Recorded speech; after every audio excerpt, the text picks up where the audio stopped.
नमस्कार, आप सभी का स्वागत है engineer Rajesh sir YouTube channel पर, जहां पर आज हम लोग जानेंगे ऊष्मागतिकी में एक टॉपिक आता है साम्यावस्था। साम्यावस्था या इक्विलिब्रियम कंडीशन।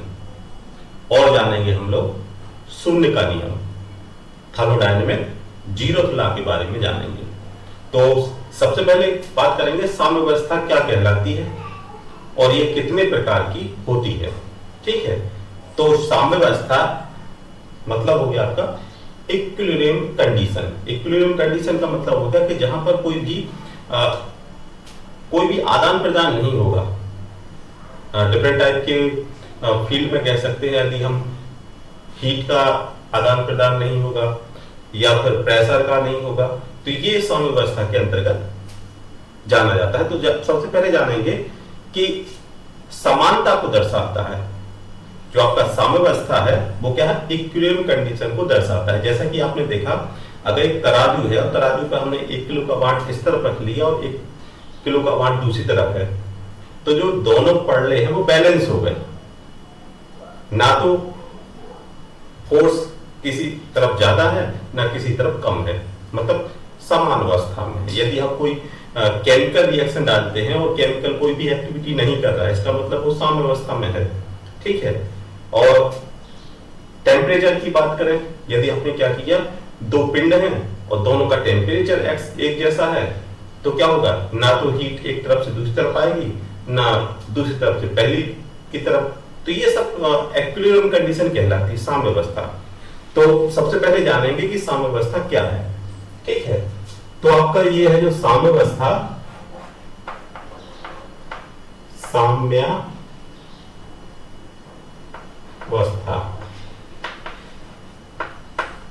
साम्यावस्था या इक्विलिब्रियम कंडीशन।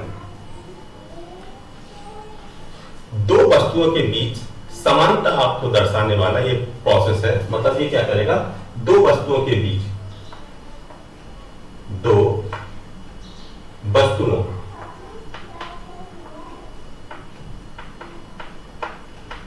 के बीच समानता दर्शाता है। ठीक है, तो मतलब ये क्या करेगा कि दो वस्तुओं के बीच इक्विलिब्रियम कंडीशन को इंडिकेट करेगा, समानता दर्शाएगा। अब यदि हम बात करें कि समानता कितने प्रकार की होती है, इक्विलिब्रियम कंडीशन कितने टाइप ऑफ इक्विलिब्रियम कंडीशन, तो पहली आपकी जो इक्विलिब्रियम कंडीशन होती वो होती है आपकी तापीय साम्यावस्था। पहला है आपका तापीय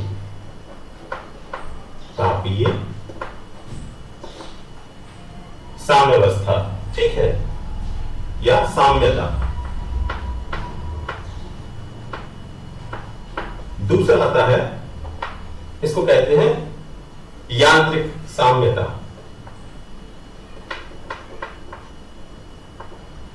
यांत्रिक साम्यता। तीसरा आता है जिसको कहते हैं आपके रासायनिक साम्यता।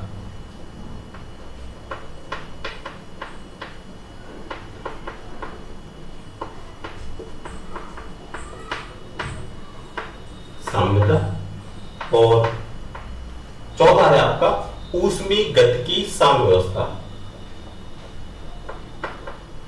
ऊष्मागतिकी साम्यता।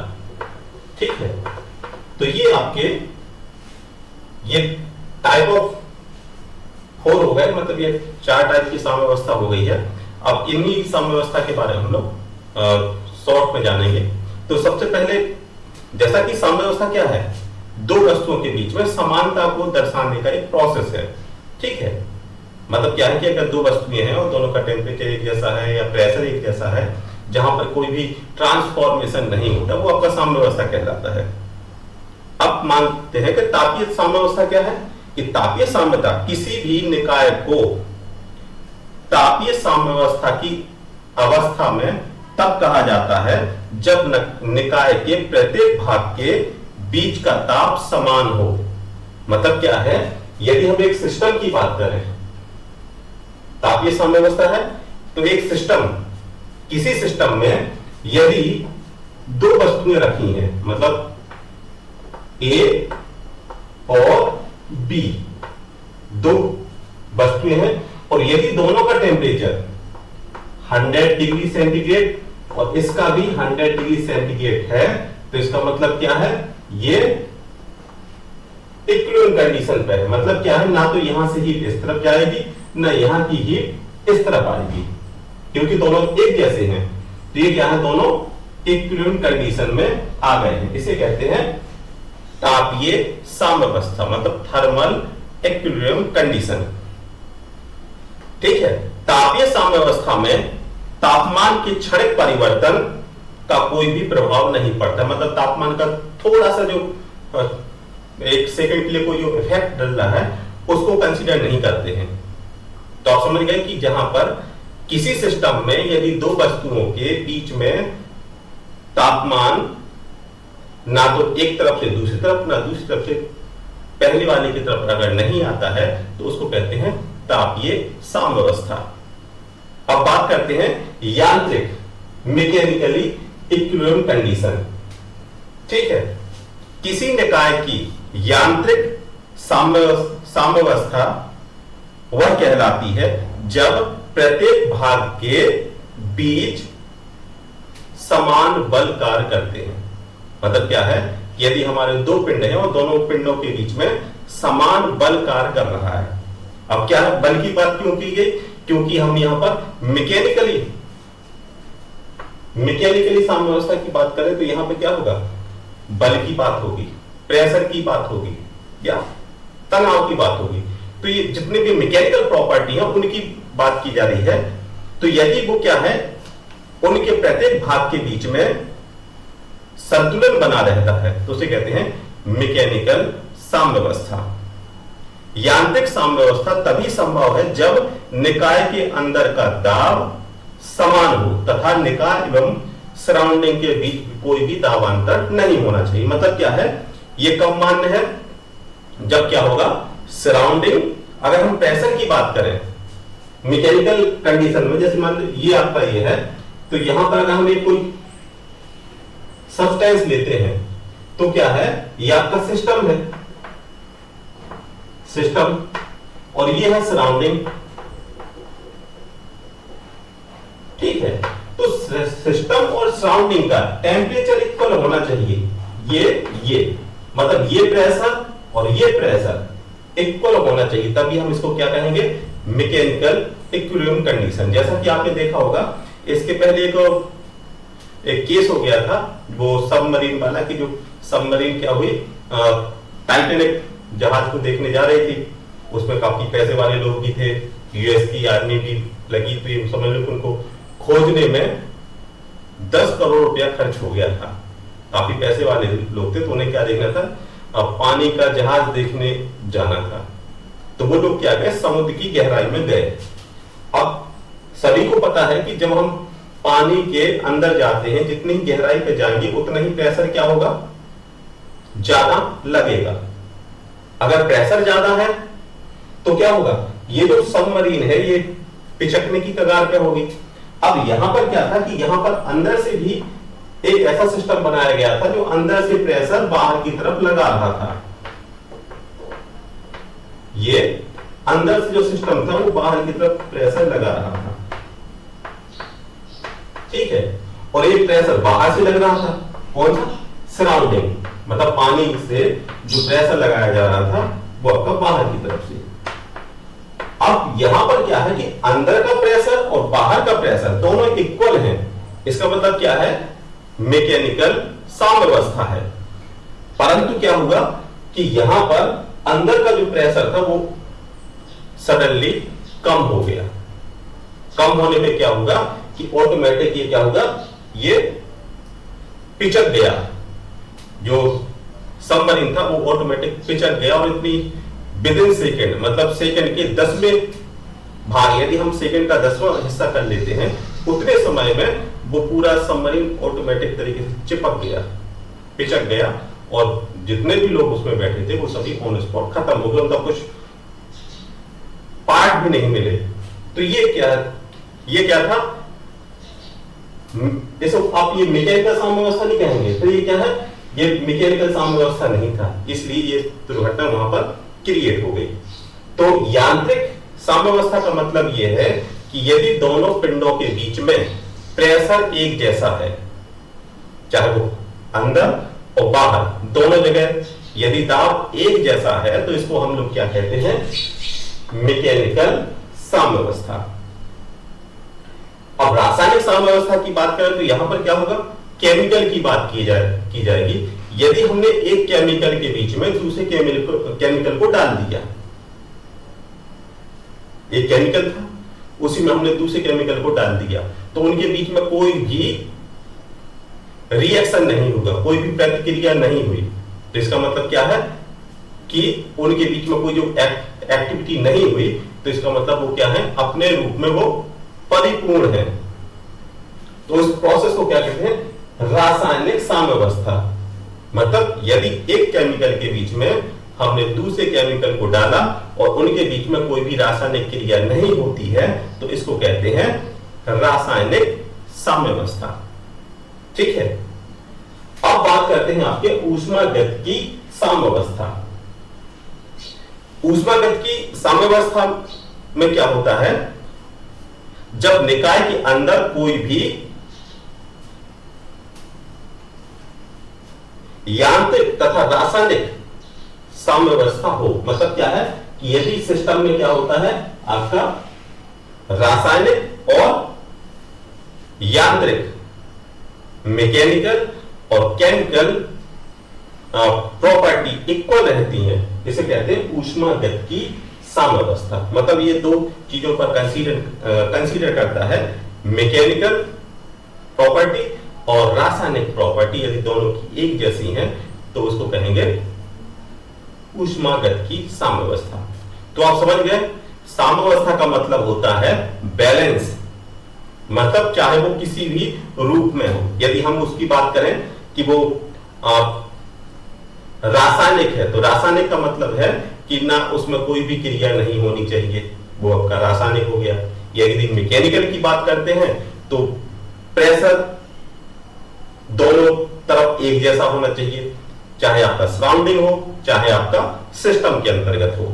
या फिर थर्मल साम्यावस्था की बात करें तो उसमें क्या होगा कि दोनों पार्ट, दो पार्ट है और दोनों का टेम्परेचर एक जैसा होता है, तो वो हो जाते हैं आपके थर्मल साम्यावस्था में। और यदि ऊष्मागतिकी साम्यावस्था की बात करें तो यहां पर दो चीजें कंसीडर हो जाती हैं, एक तो उसमें क्या हो, मैकेनिकल और रासायनिक साम्यावस्था होती है, तो वो आपका ऊष्मागतिकी साम्यावस्था के अंतर्गत आ जाता है। तो आप समझ गए कि साम्यावस्था क्या है और साम्यावस्था कितने प्रकार की होती है। अब बात करेंगे कि ऊष्मागतिकी थर्मोडायनेमिक का शून्य का नियम क्या कहलाता है, क्योंकि कई बार पूछ लेते हैं लोग, या एग्जाम में भी पूछा जाता है कि व्हाट इज जीरोथ लॉ, शून्य का नियम क्या कहलाता है, इसके बारे में हम लोग जानेंगे। ठीक है, तो नेक्स्ट टॉपिक ये तो आपका क्लियर हो गया, या तो इसको आप नोट कर लीजिए या फिर आप वीडियो को सेव कर लीजिएगा, और यदि आप पहले से पढ़ चुके हैं तो कोई बात नहीं है, नेक्स्ट टॉपिक देख लीजिएगा। अब बात करेंगे शून्य का नियम, और यदि आपको जो टॉपिक